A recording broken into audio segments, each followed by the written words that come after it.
نحمده ونصلي ونسلم على رسوله الکریم۔ کل یہ بات عرض کی تھی کہ ہماری زندگی میں سب سے زیادہ جو چیز اثر انداز ہوتی ہے وہ ہمارے اچھے یا برے اعمال ہیں۔ ہماری زندگی میں سب سے زیادہ جو چیز اثر انداز ہوتی ہے وہ ہمارے اچھے یا برے اعمال ہیں۔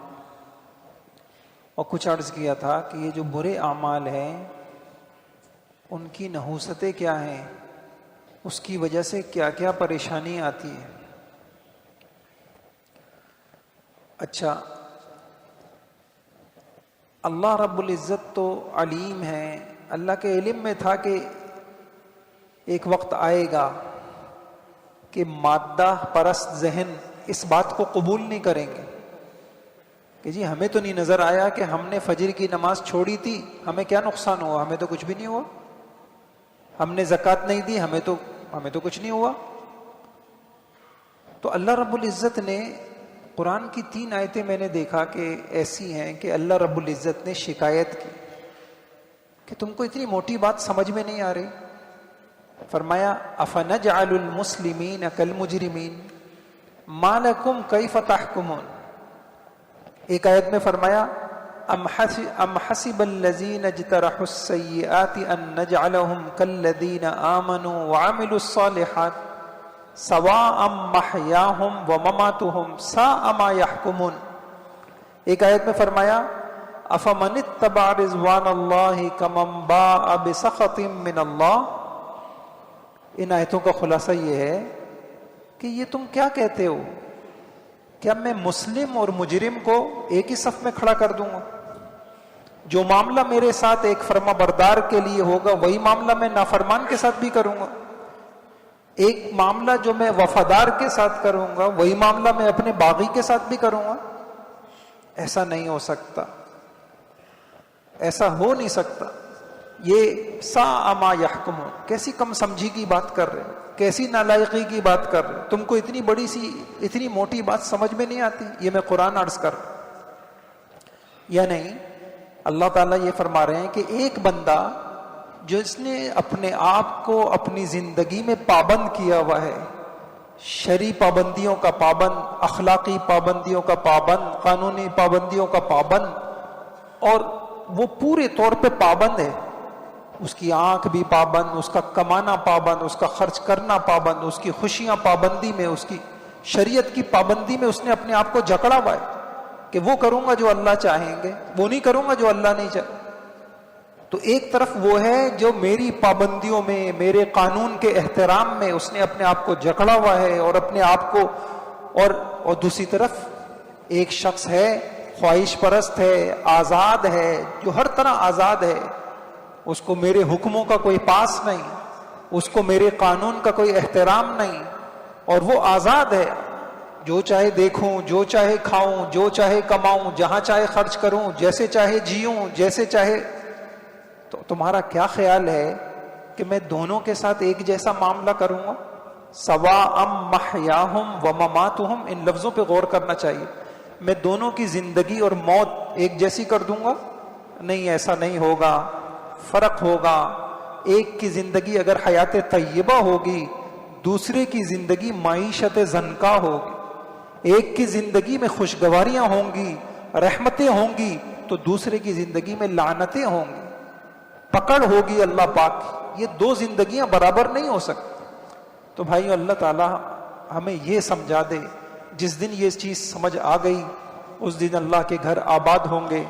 جس دن یہ چیز سمجھ میں آ گئی حرام سے بچنا آسان ہوگا، جھوٹ چھوڑنا آسان ہوگا، سود چھوڑنا آسان ہوگا، پابندیاں آسان ہو جائیں۔ یہ اب کیا ہے کہ ہمارے، آپ نے نام سنا ہوگا مدرسے کا، جامعۃ العلوم الاسلامی علامہ بن نوری ٹون، جس کا فیض دنیا کے اندر پھیل رہا ہے،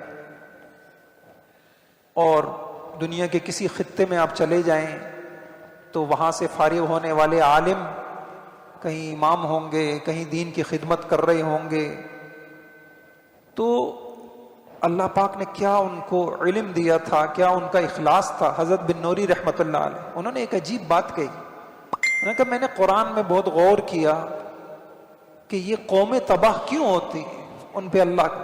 تو پھر فرمایا میں نے جو غور کیا تو یہ بات سمجھ میں آئی کہ اللہ جب قومیں اللہ کی نافرمانی کرتی ہیں تو اللہ چھوٹے چھوٹے عذاب بھیجتے ہیں. یہ جو انسان گھریلو زندگی میں پریشان ہے، فلاں پریشانی، یہ چھوٹی چھوٹی تنبیہات ہوتی ہیں، دیکھو سیدھے راستے پہ آ جاؤ.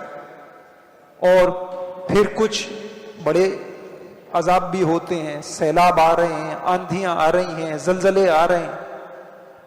لیکن عقلیں اتنی جو مادیت زدہ عقلیں ہوتی ہیں وہ اتنی معاف ہو جاتی ہیں کہ وہ ان کو یہ سمجھ میں نہیں آتا. وہ اس کو سائنس کے ساتھ جوڑ دیتی ہیں کہ نہیں جی زلزلے اس وجہ سے آئے، سیلاب اس وجہ سے آئے، اس میں عمل کا کیا تعلق. فرمایا کہ جب قوم یہاں تک پہنچ جاتی ہے تو پھر اللہ کی ایسی بڑی پکڑ آتی ہے کہ قوموں کا صفایا ہو جاتا. اور قرآن کریم کی چند آیتیں ہیں جس میں اسی مضمون کو بیان کیا. وَإِذَا أَذَقْنَا النَّاسَ رَحْمَةً مِّن بَعْدِ ضَرَّاءَ مَسَّتْهُمْ إِذَا لَهُمْ مَكْرٌ فِي آيَاتِنَا ثُمَّ بَدَّلْنَا مَكَانَ السَّيِّئَةِ الْحَسَنَةَ حَتَّى عَفَوْا وَقَالُوا قَدْ مَسَّ آبَاءَنَا الضَّرَّاءُ وَالسَّرَّاءُ. یار یہ تو ہوتا ہے، یہ تو سب جگہ ہوتا ہے. یہ تو امریکہ میں بھی طوفان آتے ہیں. یہ مولوی ہم کو پٹی پڑھا رہے ہیں کہ یہ عذاب ہے، یہ عذاب ہے، یہ سیلاب ہے. یہ قرآن میں ہے. اللہ کہتے ہیں کہ میری پکڑ کو وہ اسباب کے ساتھ جوڑتے ہیں.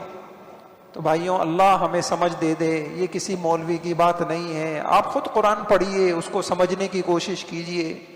جس دن مجھے یہ بات سمجھ میں آ جائے گی کہ اللہ کی نافرمانی بڑی بھاری چیز ہے اور یہ زندگی پہ اثر انداز ہوتی ہے، اس کی وجہ سے زندگی تلخ ہو جاتی ہے اور بے چینیاں آتی ہیں، برکتیں اٹھ جاتی ہیں، جھگڑے آتے ہیں، لڑائیاں ہوتی ہیں.